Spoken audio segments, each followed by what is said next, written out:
नमस्ते। आधुनिक जगत में अगर आप ध्यान से देखें तो आबादी की 30% जनसंख्या 30% किसी न किसी प्रकार के दर्द से, वेदना से पीड़ित है। पहले समय में तो 50 की आयु के बाद ही, 50 प्लस एज के बाद ही लोगों को दर्द का, वेदना का अनुभव होता था। वे दर्द से पीड़ित होते थे। परंतु आज के समय में युवा, किशोर, यहाँ तक कि बच्चे भी किसी न किसी तरह की वेदना व पीड़ा में लिप्त पाए जाते हैं। ये दर्द होता क्या है? यदि परिभाषित किया जावे तो दर्द या वेदना एक अस्पष्ट अनुभव होता है, जैसे कि बादलों में, हल्के धुएं में घिरी हुई कोई अस्पष्ट वेदना, जिसको रोगी अनुभव तो करता है परंतु सही प्रकार से समझा पाने में असमर्थ होता है। वैसे तो कुछ वेदनाएं मानसिक, भावनात्मक भी होती हैं, परंतु आज हमारा चर्चा का विषय केवल शारीरिक वेदनाएं हैं। शारीरिक दर्द या पेन के विषय में आज हम समझेंगे।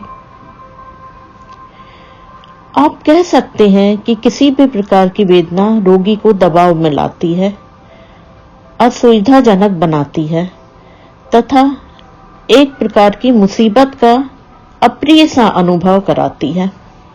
तो आज हम समझेंगे कि दर्द, पेन या वेदना कितने तरह के होते हैं, इनका कारण क्या होता है, पेन किलर्स के प्रकार तथा उनसे लाभ व हानियां क्या होती हैं, दर्द से छुटकारा पाने के लिए रोगी को क्या करना चाहिए, क्या सबसे अधिक अच्छा होगा। तो आइए पहले हम ये समझने का प्रयत्न करते हैं कि आखिर ये दर्द, पेन क्या होते हैं। यहां आप बहुत अच्छी तरह से समझ लीजिए कि वेदना या पेन अपने आप में कोई रोग नहीं है। यह केवल एक सांकेतिक भाषा है जो हमारे शरीर के द्वारा हमें ही बताई जाती है। एक इंडिकेशन है कि शरीर की सुचारू कार्यवाही में कुछ न कुछ खराबी आ रही है या आ चुकी है। कम पीड़ा अर्थात खराबी आना प्रारंभ हुई है। अधिक दर्द, अधिक पीड़ा अर्थात खराबी आ चुकी है। इस प्रकार अपने शरीर की भाषा को समझने की आवश्यकता होती है। अंग्रेजी की मान्यता के अनुसार पेन की स्पेलिंग के आधार पर PAIN कहा जाता है पे अटेंशन इनसाइड नाउ, अर्थात अभी, तुरंत अपना ध्यान मुख्य समस्या की ओर अपने शरीर के अंदर लेकर जाइए। अर्थात इंडिकेशन है दर्द का कि अंदर कुछ गड़बड़ है, अपना ध्यान अभी तुरंत उस विषय पर लेकर जाइए। जब कभी भी पेन का अनुभव होता है तो अधिकतर लोग उसको टाल जाते हैं, परंतु जब अधिक होता है तब चिकित्सक के पास जाते हैं।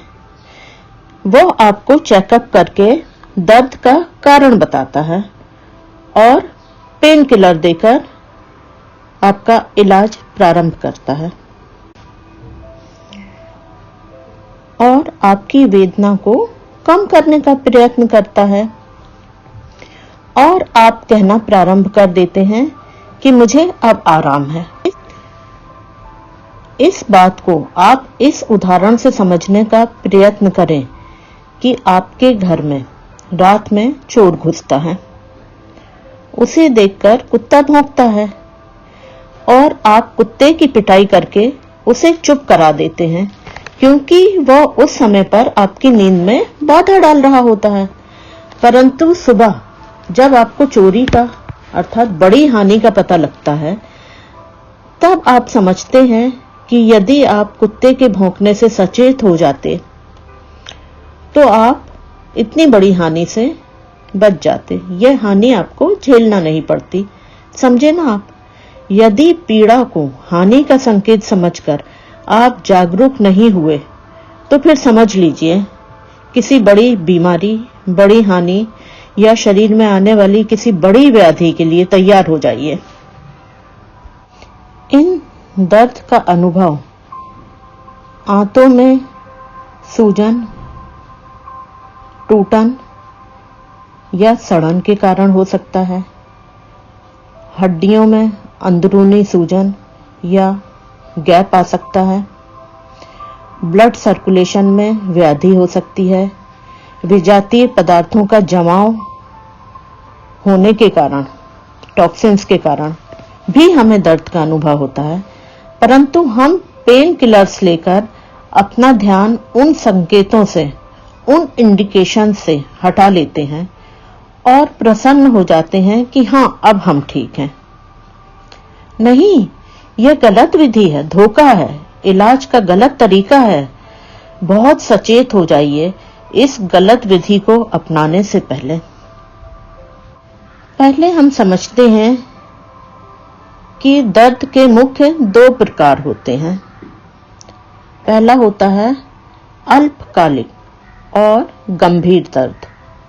इसे एक्यूट पेन भी कहा जाता है।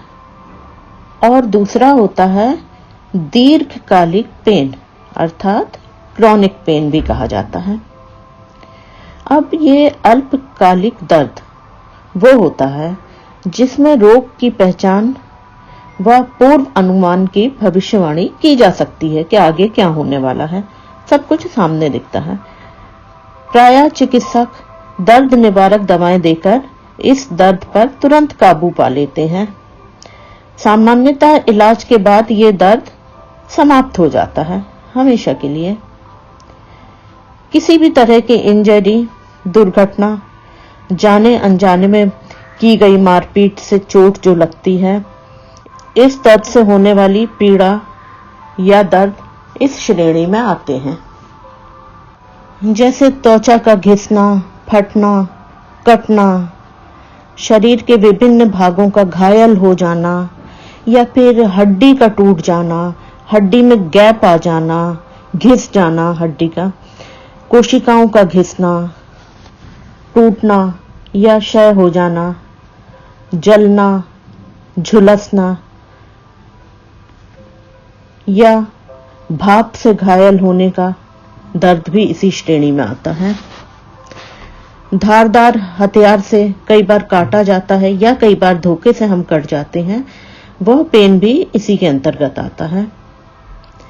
ये इस तरह के पेन है कि रोगी उंगली से इशारा करके, इंडिकेट करके बता सकता है कि दर्द इस जगह पर हो रहा है। दूसरे प्रकार के दर्द, क्रॉनिक पेन, दीर्घकालिक दर्द भी कहलाते हैं, जो सामान्यतः शरीर के अंदरूनी अंगों के क्षतिग्रस्त होने पर होते हैं, जैसे कि तंत्रिका तंत्र में गड़बड़ी, जो मानसिक रोग होते हैं।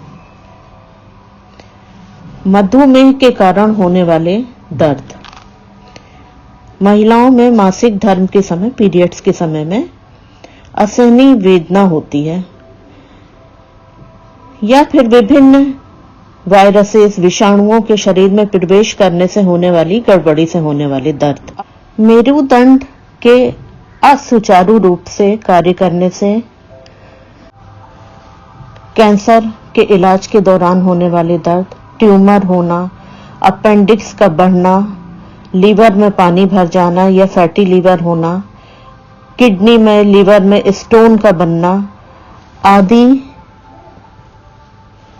होने वाले दर्द इसी श्रेणी में आते हैं।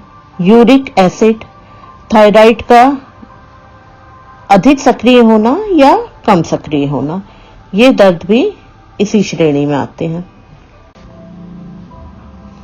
गठिया रोग या हड्डियों के सभी रोग, ये रोग कई प्रकार के होते हैं। कुछ रोगियों में विशेष जोड़ों में ही दर्द होता है तथा कुछ रोगियों को प्रत्येक जोड़ में दर्द होता है। हृदय से संबंधित सभी रोग इस एक्यूट पेन की श्रेणी में आते हैं।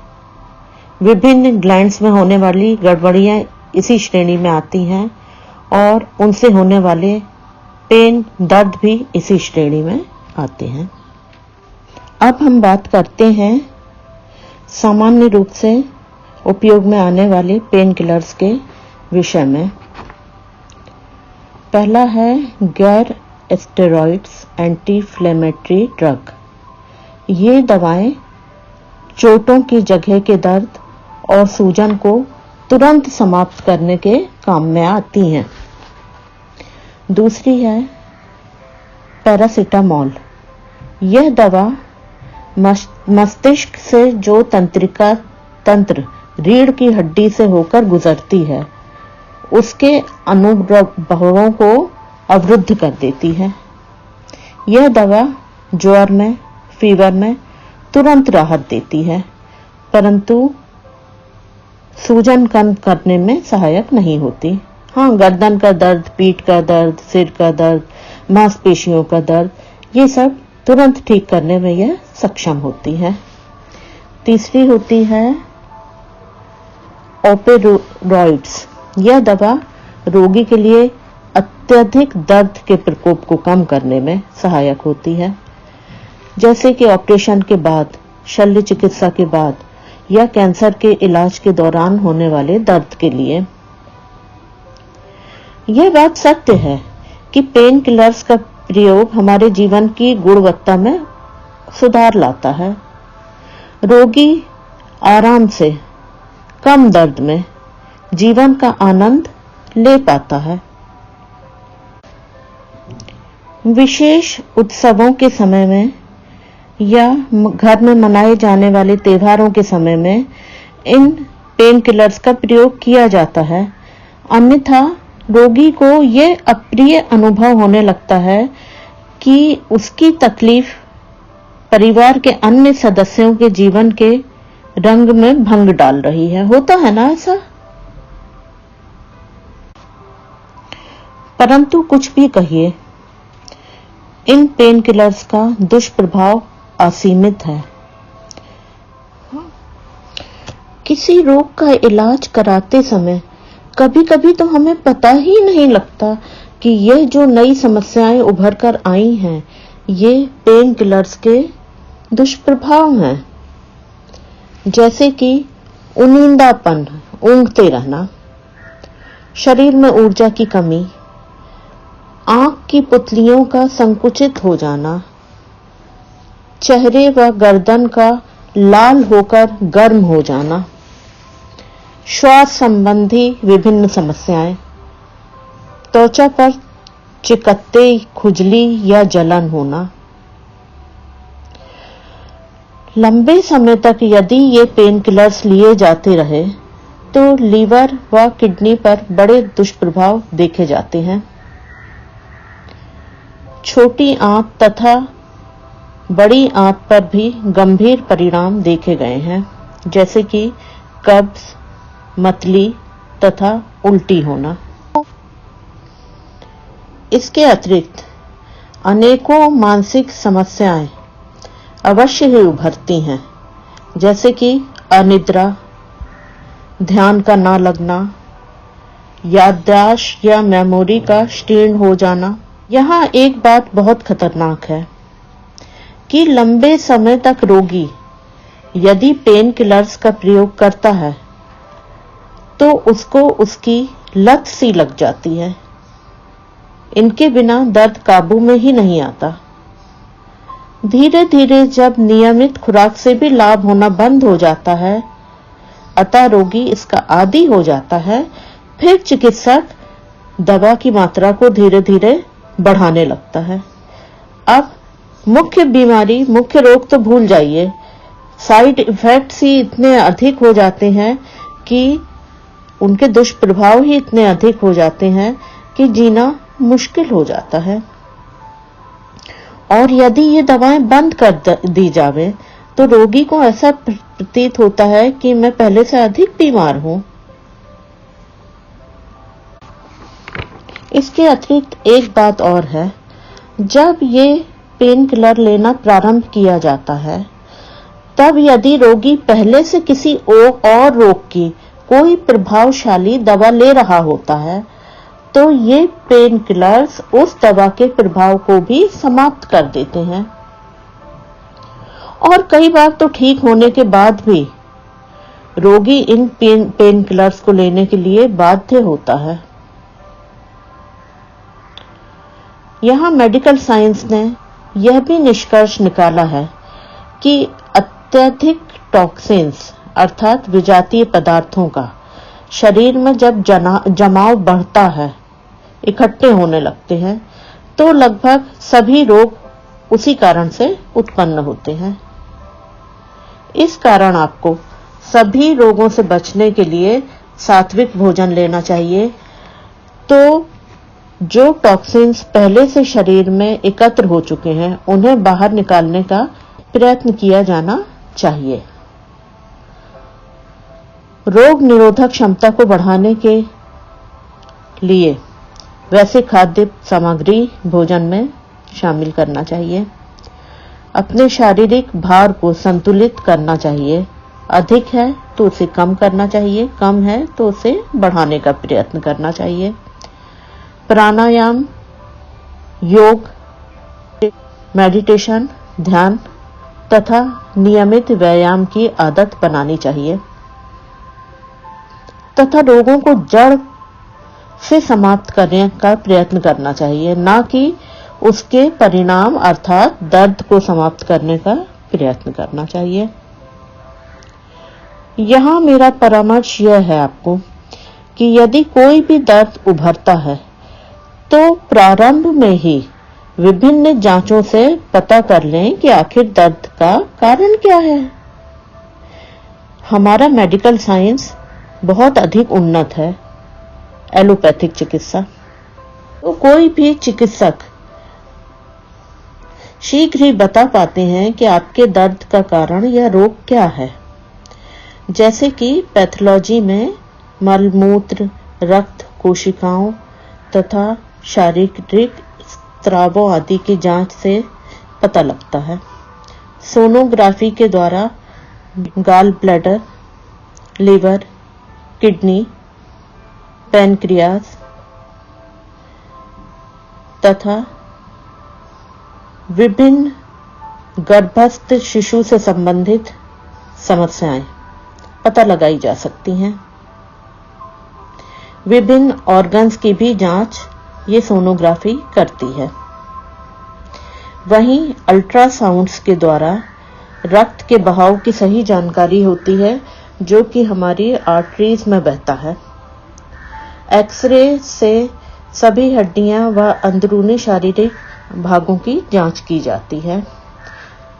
एंजियोग्राफी के द्वारा हृदय की रक्त धमनियों व शिराओं की जांच की जाती है कि वे कोलेस्ट्रॉल बढ़ने के कारण पतली तो नहीं हो गई हैं, कोई अवरुद्ध या ब्लॉकेजेस तो नहीं आने लगे हैं तथा हृदय के सभी वॉल्व्स अर्थात द्वार सही प्रकार से कार्य कर रहे हैं या नहीं तथा हृदय संबंधी असामान्य स्थितियों को तुरंत पकड़ा जा सकता है। इस प्रकार आप रोग की सही जानकारी प्रारंभ में ही अति शीघ्रता से पा सकते हैं। बाद में आयुर्वेदिक या होम्योपैथी के द्वारा दर्द पर भी नियंत्रण पाया जा सकता है। रोग की जड़ पर प्रभाव डालने वाली औषधियां भी ली जा सकती हैं। अधिक से अधिक उन विषैले पदार्थों को शरीर से बाहर निकालने का प्रयत्न करें जो पौधों तथा पशुओं के जीवाणुओं से बन जाते हैं हमारे शरीर के अंदर। इसके लिए एलोवेरा जूस, आंवला जूस तथा अश्वगंधा सर्वोत्तम होते हैं। हरी सब्जियों का सूप, कच्चा सलाद बहुतायत से प्रयोग में लाना चाहिए। करेले के जूस को पीने से भी दर्द में काबू किया जा सकता है। कच्ची हल्दी, अदरक, लहसुन, सूरजमुखी के बीज, जैतून का तेल, मिर्च विशेषकर काली मिर्च, विभिन्न बेरीज, पुदीना का नियमित प्रयोग अवश्य ही करना चाहिए। वो आपको किसी भी तरह के दर्द में आराम देगा। इस प्रकार मेरा परामर्श यह है कि आप पहले भली प्रकार हल्के दर्द का कारण पता करें, फिर घरेलू नुस्खों के द्वारा दर्द पर काबू पाएं तथा साथ ही साथ ऐसा उपचार प्रारंभ करें जो भले ही अधिक समय ले परंतु रोगों की जड़ को समाप्त करे। इसके लिए आप कोई भी पद्धति अपने विश्वास के अनुसार अपना सकते हैं। हमने अपने चैनल सोल क्राफ्ट में इस विषय पर एक विस्तृत जानकारी दी है, जिसे हीलिंग टेक्निक्स शीर्षक के अंतर्गत समझाया गया है। इसका लिंक डिस्क्रिप्शन बॉक्स में दे रही हूं। जो आपको सूट करे उसे अपनाएं और इस जानकारी का लाभ उठाएं। आशा करती हूं यदि आपको मेरी यह जानकारी पसंद आई हो तो इसे लाइक करें और यदि हमारे चैनल को अब तक सब्सक्राइब नहीं किया है तो अवश्य करें और उन मित्रों, संबंधियों, परिवार के सदस्यों व पड़ोसियों के साथ शेयर भी करें जिनको इस जानकारी की आवश्यकता हो सकती है। धन्यवाद।